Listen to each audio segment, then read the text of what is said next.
Hey guys, what's up? We are back with another video today, and today we're doing a San Francisco 49ers mock draft, so make sure you hit that like button down below. Comment all your thoughts and opinions as well, and make sure you hit that subscribe button. The top mock draft so far got me 23 subscribers. That was the Dallas Cowboys. San Francisco, you beat them in the playoffs. Now can you beat them in the subscriber count? Hit that subscribe button down below. Help out the channel. It's completely free.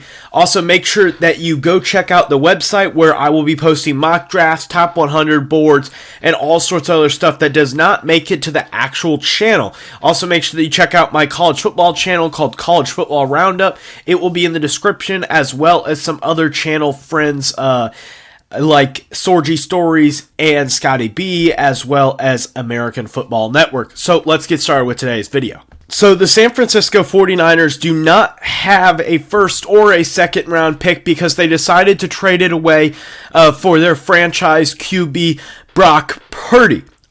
Wait a second. Sorry. Mistake. He was Mr. Irrelevant in a 7th round draft pick. Well, the guy that you traded all those picks away for is now at best your backup, if not the 3rd string quarterback. I digress. Either way. At pick number 99, I have the San Francisco 49ers selecting Julius Brents, the cornerback out of Kansas State. Brents has showed a lot of potential with his good Shrine Bowl performance. I think that gets him into a territory in which you have a lot of players that can be good. And I think that this is one of the bigger needs on the Niners roster is cornerback.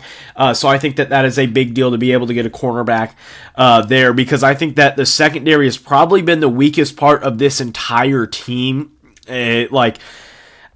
Pretty much since Kyle Shanahan got there, it's been the secondary that's really been the worst part about this team, and I think the part that really needs to improve.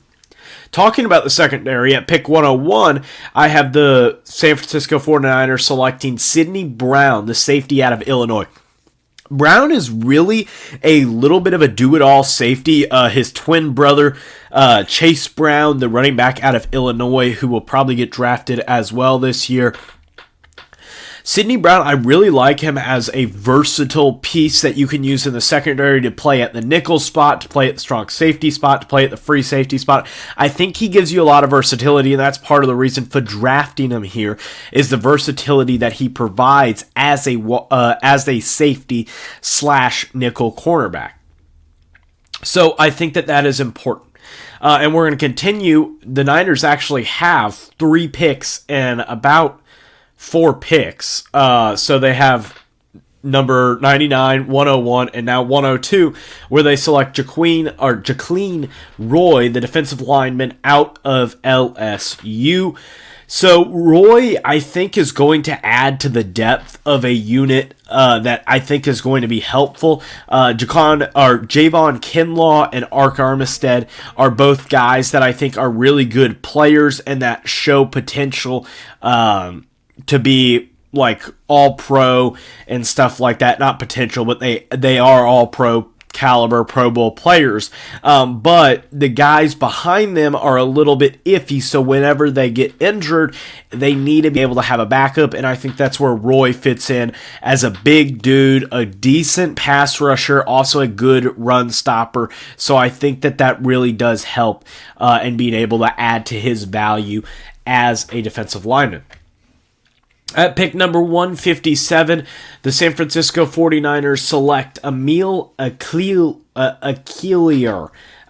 Jr., the inside lineman out of Alabama, mostly plays guard, can play center, but pretty much is a guard prospect more than he is center. Sorry if I said that name incorrectly. I'm still getting used to some of the names, and as Scotty B can tell you, just basically getting used to some of the names. Not a guy that I talked about much or I heard his name, even though I've watched a lot of Alabama football and stuff like that, and a lot of college football. Either way, I digress.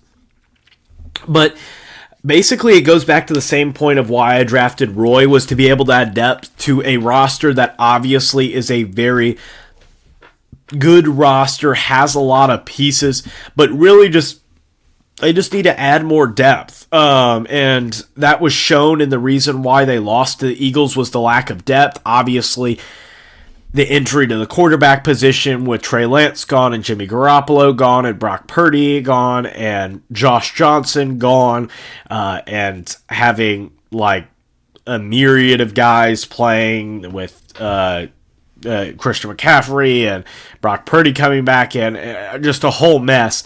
But there's also been issues at certain spots that they haven't been able to fill because they just don't have the depth that they really need to have. So at pick number 166, I'm taking Trey Palmer, the wide receiver out of Nebraska. He had a great year this year and kind of broke out these past 2 years at Nebraska. One of the more highly talented guys in this later round spot. And I'm going to also add in who I picked at 173 because I think I can kind of talk about these two guys together. And that's Michael Wilson, the wide receiver out of Stanford. Both guys are athletic. Both guys are extremely talented. But both guys also did not have the same production of like thousands and thousands of yards of receiving, did not have the same kind of just continual production that you're looking for in a high flight level of wide receiver, especially Michael Wilson. He just wasn't used very well at all in Stanford. Like, as a Notre Dame fan, I can tell you, like, I've watched Stanford the past 4 years, and they've just been a dumpster pile. They're awful. Like, David Shaw really ran that program into the ground after Christian McCaffrey left, and Bryce Young was gone and stuff like that. Just did not do a good job with that program after the early successes in the 2010s. So, both wide receivers, I do think, add to the depth. Again, this is a depth-focused draft. I don't think that you really need to add any starter-level players other than in the secondary with Brents and with Brown. And, well, to be honest, you don't really have the ability to, because unless if you trade a couple of these picks, you're not going to get into anything but maybe the mid-50s. That's just, I don't think, worth it, and trading up to trying to go get something. So that is set. So at pick 216, Kobe Turner, the defensive lineman / defensive tackle out of Wake Forest. Really just an intelligent player, and if you've watched any of my mock drafts, really like this guy. Really intelligent, knows a lot about football, transferred from Virginia Tech to Wake Forest this past season. Really had kind of a breakout season and being able just to rack up production numbers against them. Already played well against the run. Does a good job at getting after the quarterback, and like I said, just a really intelligent player in what you're looking for in a depth piece like Turner. At 224, we continue on our depth crusade by getting Carter Warren, the offensive tackle out of Pitt.